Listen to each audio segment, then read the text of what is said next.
cast your minds back to 2016, and you will probably remember one of the many promises that the Brexiteers made about Brexit was that we were going to be able to get this much vaunted trade deal from America, and that this UK USA trade deal was going to be so good, it was going to make staying in the single market and customs union absolutely pointless, that we would not be able to, or we would not even need to stay in it, because we have this such good trade agreement with America that we end up doing more trade with America than with Europe when we were in the single market and customs union. Because remember, one of the big lies that the Leave campaign told time and time again was that we were never going to leave the single market and customs union. Only a fool would leave the single market and customs union. Of course, those of you who know my channel and who watch this know exactly who said those words. That was quoted by Dannial Hannan in an interview when someone from the Remain side said, no, if you vote to leave Europe, we are going to end up leaving the single market and customs union. To which he replied with those immortal words, highlighting the point only a fool would leave the single market and customs union. And yet, a lot of people fell for that, thinking, well, actually, if we are going to stay in the single market and customs union, really, we can afford to, quote, take the risk, because politically, I'm not, quote, too comfortable being in Europe, also feeding into more of the, Leave campaign and rhetoric. But it was okay, because after all, we were going to stay in the single market and customs union. So actually, everything would be fine.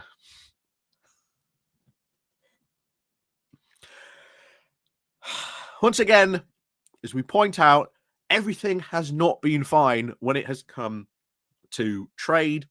And of course, businesses, time and time again, as we've covered on this channel, just giving up exporting to Europe, just absolutely pointless, fruitless endeavor. There's too much paperwork, it costs too much, and if stuff goes wrong, it can get even more expensive to try and rectify that mistake. Not only that, UK businesses are now finding it increasingly harder to sell into Europe, because they are now being considered by European companies to be not competitive.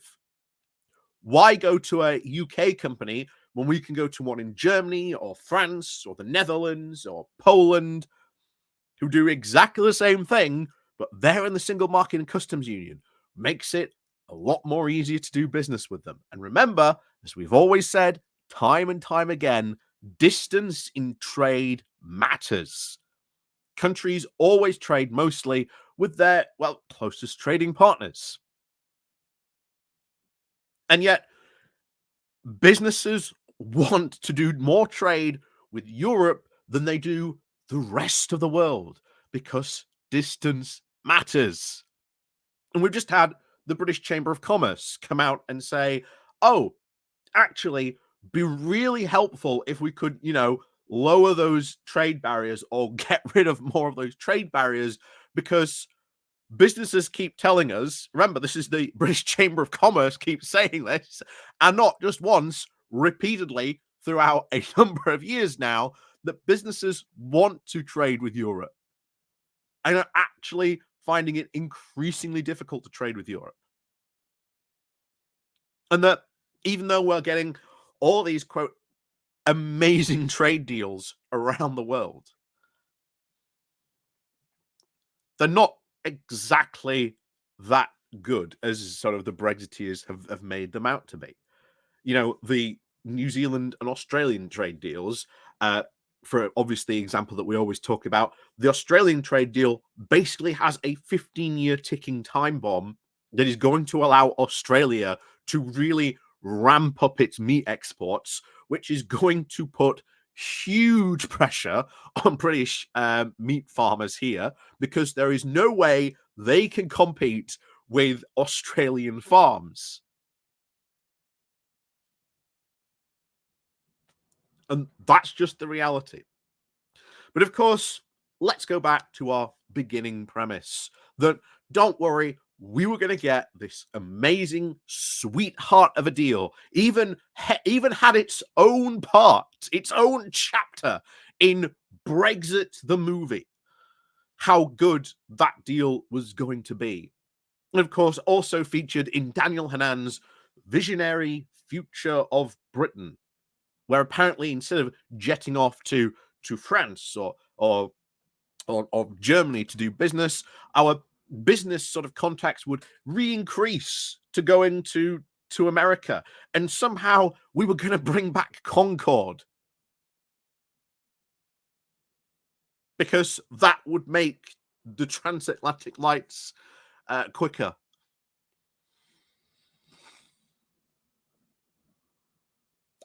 I did say it was a fantasy world, but there you go. So, before we go more into this, please do remember to click on the like, share, and subscribe button. And then, of course, down below, there are links to my Patreon page, the one-off donation link called Buy Me Coffee, where you can buy me coffee, the YouTube thank you button, and, of course, the Pony Club down below as well. And also remember, next week, for you Patreon members and, of course, you Pony Clubbers, we will be doing the grand review of the next year. So if you want to sort of maybe join, maybe for a month or something like that, then next week we will be doing the grand review of the year, where we will have a look at what the year has been like, how it's gone, the stories that have happened, the mysteries upon mysteries that have piled up and produced monumental, hilarious results that we've covered on this channel. So yeah, if you feel sort of inclined, hop on down. You can join us for a month. You're more than happy to sort of do that. And of course, thank you very much to everyone who does support the channel in those ways, like I say, down below. Or there is the like and, of course, the share button. Like I say, clicking on those does help the channel as well. So, the USA-UK trade deal was one of, if not the biggest prizes that the Brexiteers used to crow about Brexit. If we do this, we get this amazing trade deal. It's going to be absolutely fantastic. And in attempt to try and get this trade deal, you saw Penny Mordaunt, we saw Liz Truss, and even Kimmy Badenoch doing these memorandums of understanding, not with America, not with like the American government, but no, with individual states. And every time they did one of those, we pointed out that was absolutely useless. That the whole point of these memorandums of understanding meant nothing. It just said, hey, we want to do more business with each other. So let's put this on a piece of paper and say that. That's effectively what they were doing. They were just pointless pieces of information that meant nothing. And yet, every time one was signed, the Brexiteers would be, oh my word, the US trade deal just around the door.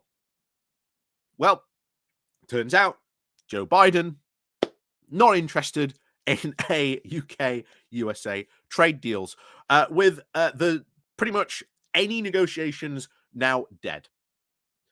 Meaning that this entire endeavor was pointless, and yet another nail in the coffin of Brexit. And one of the funny things that Joe Biden cited why this deal was going to be dead was he was worried that jobs in America would go to the UK. However, I would say that the far, far greater danger here, given the fact of what we would have had to have given up to America, who was a far larger market, who would have had infinite more leverage in any negotiations. Jobs would have gone from the UK to America.